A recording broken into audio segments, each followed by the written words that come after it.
Eto, medyo napapanahon to. Chinat kita dito nung weekend. Okay? Dwayne Wade, isang sikat na basketball player sa NBA, legend ng Miami Heat, no, na 3 times NBA champion at recently naging Hall of Famer. So, pinatayuan ng statwa o ng statue sa Miami Arena, no?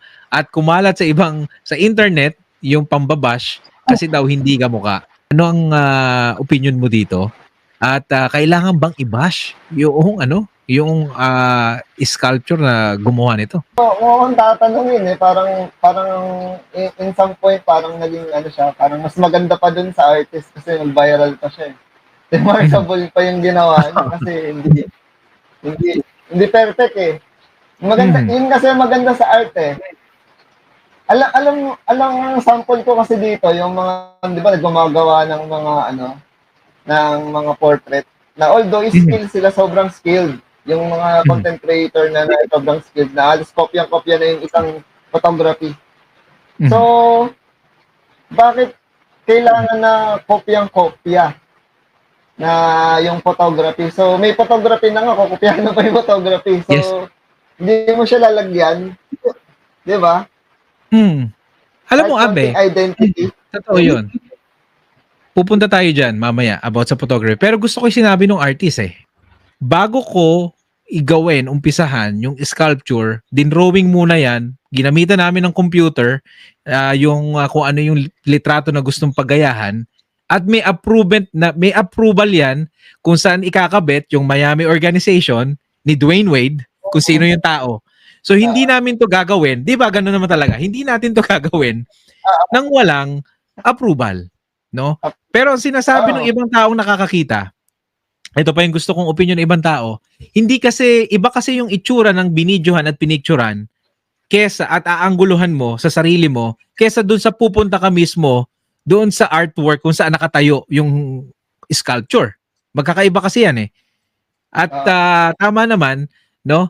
At si Dwayne Wade, gusto ko yung sinabi niya na it's not about kung nag-basketball ako hindi dahil para sa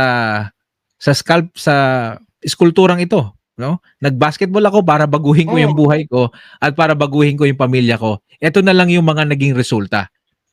Okay? So, ikaw ba, kung ikaw yung artist na yon, ano ang sasabihin mo doon sa mga tao na masyadong critical doon sa ginawa mo sa internet? No, sa mga taong ano sa Oo, yung artist. Kasi yan commission yan eh. Kumbaga, kaya JDL, ito pa yung additional ko dun sa dun sa art, sa sculpture. Kung ultimo yung tao, no, na babago yung mukha sa makeup. Kasi di ba, kahit i-cast mo yung mukha ng tao, nasubukan ko na yung kinast na mukha, yung hinulma yung mukha. Tapos, kinalayan ng iba, tapos nagmukhang clown. So, hindi na niya kamukha. Pero, hulma yun ang mukha niya.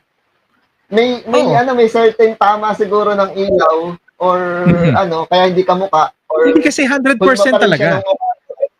Alam mo ba, Abe, kahit sa picture, kahit gaano kagandang camera mo, kahit gaano kaganda ng lente mo, kahit ilang libong milyong megapixel pa rin yan, kapag hindi maayos yung hindi yan 100% na copy ng mukha ng tao na talagang regular. Kasi may epekto ang ilaw, may epekto ang setting mo sa camera mo, and everything, no? Kaya kaso, Abe, alam mo naman sa panahon natin ngayon, lahat may opinion na eh.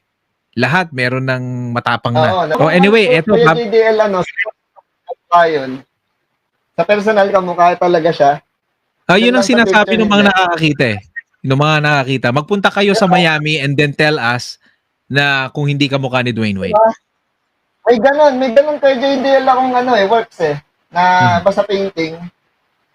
Sa picture hindi masyado kamukha. Tapos dun sa tunay, kawig na kawig. Kasi nababawasan yung lighting nung sa picture. Yun, tama yun. Magbabanggit ako, Abe. Hindi lahat ng artista maganda sa personal at gwapo sa personal.